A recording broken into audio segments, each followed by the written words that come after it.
حضرت یعقوب علیہ السلام نے حضرت اسرائیل سے عہد لے رکھا تھا کہ میری روح قبض کرنے کے لیے اچانک نہیں آنا، پہلے کوئی قاصد بھیج دینا تاکہ میں موت کی تیاری کر لوں۔ انبیاء تو تیاری ہوتے ہیں، کچھ چیزیں تعلیم امت کے لیے ہوتی۔ تو کہا کہ جی میرا وعدہ رہا۔ تو ایک عرصے کے بعد حضرت اسرائیل حاضر خدمت ہوئے اور کہا کہ حضور میں قبض روح کے لیے آیا ہوں۔ فرمایا تم نے تو وعدہ کیا تھا اچانک نہیں آؤں گا، تم اچانک آ گئے، کوئی قاصد نہیں بھیجا۔ تو کہا حضرت میں نے تو قاصد بھیجے تھے۔ فرمایا میرے پاس تو ایک بھی نہیں آیا۔ عرض کی حضور آپ کے سامنے کتنے لوگوں کی موت واقع ہوئی، یہ میرا قاصد نہیں تھا تو اور کیا تھا۔ آپ کی داڑھی میں سفید بال آ گئے، یہ میرا قاصد نہیں تھا تو اور کیا تھا۔ جب کمر میں خم آنے لگے، جب اعضاء مدمحل ہونے لگے، جب چلتے ہوئے ٹھوکنے لگے، جب زبان میں لکنت آنے لگے، جب یادداشت کھونے لگے، جب بالوں میں چاندی اترنے لگے، جب انسان کے اعضاء جواب دینے لگے، تو سمجھو یہ پیغام موت آ گیا ہے۔ اللہ اکبر۔ حضرت عمر رضی اللہ تعالیٰ عنہ دربار میں بیٹھے تھے، تو ایک صاحب آیا اور اس نے کہا کہ یا عمر لا تنسا موتک، عمر اپنی موت کو نہیں بھولنا۔ اور یوں کانپنے لگے حضرت عمر جیسے بیت کی شاخ کانپتی ہے، اور اسے کہا کہ روز آ کے مجھے تذکیر کر جایا کر۔ وہ روز آتا ہے، بھرے دربار میں کھڑا ہو کے کہتا ہے عمر اپنی موت کو نہیں بھولنا۔ ایک دن آیا، آپ نے اس کو کہا میاں آج کے بعد نہیں آنا۔ کوئی اور شخص آنے لگا، فرمایا نہیں۔ تذکیر موت کی ضرورت نہیں رہی، فرمایا نہیں۔ مجھ سے کوئی گستاخی ہوگی، فرمایا نہیں۔ تو پھر مجھے چھٹی کیوں دی جا رہی ہے؟ تو حضرت عمر روئے اور یوں داڑھی پہ ہاتھ رکھا اور ایک بال الگ کر کے کہا یہ دیکھ میری داڑھی میں سفید بال آ گیا، اب یہ مجھے چین سے نہیں بیٹھنے دے گا۔ ہماری تو پوری داڑھی بھی سفید ہو جائے نا۔ میاں صاحب نے کہا ہڈیاں کھڑکن، ہڈیاں کمبن گوڑے کھڑکن تے اڑ گیا لک تیرا، اجے بھی بدیوں باز نہ آئیں جیو مرد دلیرا، فما اسبرہم علی النار۔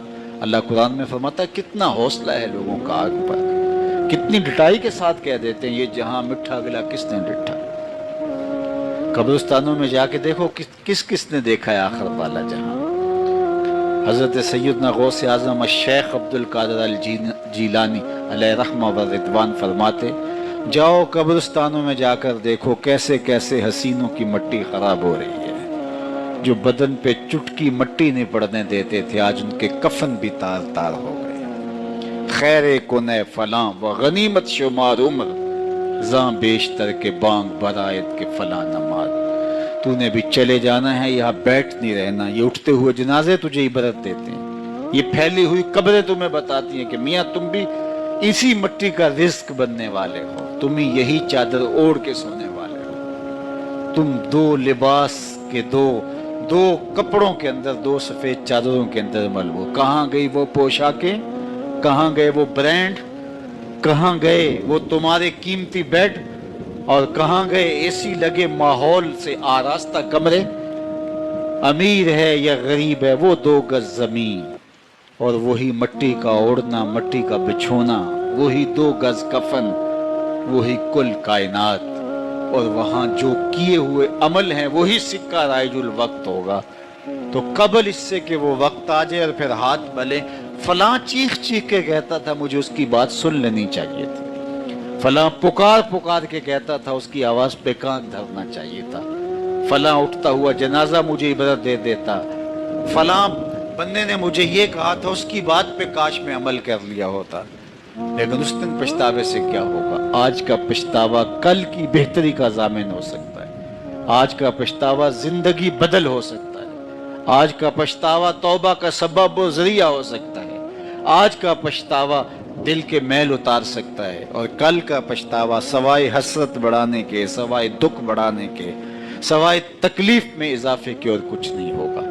اس لیے میں اور آپ اپنی زندگی کی منصوبہ بندی کریں۔ مجھے پتہ ہے میں کہاں کھڑا ہوں، اور آپ کو بھی پتہ ہے کہ ہم کہاں کھڑے ہیں۔ آپ مجھے اچھا سمجھتے ہیں، یہ آپ کی مہربانی، لیکن مجھے تو پتہ ہے کہ اچھا ہوں یا نہیں۔ میں آپ کو اچھا سمجھتا ہوں، لیکن آپ کو تو پتہ ہے کہ آپ کہاں کھڑے ہیں۔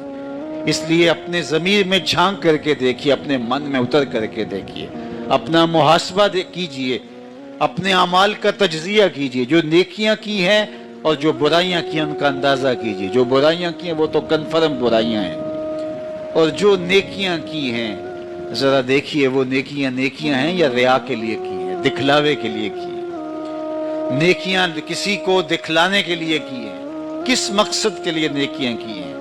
تھوڑی سی ریا بھی شرک بتائی گئی ہے۔ ساری محنت کہیں ضائع تو نہیں چلی گئی، ہمارے پاس ہے کیا؟ ہمارے دامن میں گناہ ہے تو لتھڑے بڑے ہم، سویر سے لے کر شام تک، چغلی غیبت سے لے کے بدکاریوں تک، نگاہوں کی بدکاریوں سے لے کر کے سوچوں کی بدکاریوں تک ہم کہاں کہاں پڑے رہتے ہیں، اور دوسری جانب ہمارے پلے میں نیکیاں کتنی ہیں ہمیں سارا پتہ ہے۔ ایک تو نامہ اعمال قیامت کے دن تولا جائے گا، ہم خود اپنے ضمیر کی عدالت میں ترازو گاڑ کے تولے۔ حضرت عمر فرمایا کرتے تھے حاسبو قبل ان تحاسبو، اس سے قبل کہ تمہارا حساب کیا جائے تم اپنا حساب پہلے ہی خود کر لو۔ کبھی آپ عمرے پہ جاتے ہیں یا بیرون ملک سفر کرتے ہیں تو وہاں سامان باندھ کر کے پہلے تول رہے ہوتے ہیں کہ ایئرپورٹ پہ پریشانی نہ ہو۔ حالانکہ ایئرپورٹ پہ اگر 2-4 کلو سامان بڑھ بھی گیا تو کوئی بات نہیں، 4 ریال دے کے آپ سامان لا سکتے ہیں، لیکن اس کے باوجود آپ وہاں کسی سے ترازو مانگ کے بار بار اپنے پیس تول رہے ہوتے ہیں کہ جناب ایئرپورٹ پہ جا کے پریشانی نہ ہو۔ تو اس دنیا پر بھی آپ مال تول لو، کہیں نزاع کے وقت پریشانی نہ ہو، کہ حشر کے وقت جب آپ مال تولنے لگے تو وہاں پریشانی نہ ہو۔ تو یہ تھوڑا سا وقت ہے، یہ زندگی مختصر ہے، اور ہم تیزی کے ساتھ موت کی طرف بڑھ رہے ہیں۔ حضرت سیدنا علی المرتضیٰ رضی اللہ تعالیٰ عنہ فرماتے ہیں یہ تمہاری سانسیں جو ہیں یہ موت کی طرف اٹھتے ہوئے قدم ہیں۔ تم سمجھتے ہو ہم بڑے ہو رہے ہیں، لیکن حقیقت میں تم چھوٹے ہو رہے ہو، چونکہ گنتی جب الٹی شروع ہو جائے تو کام جلدی زیرو پر پہنچتا ہے۔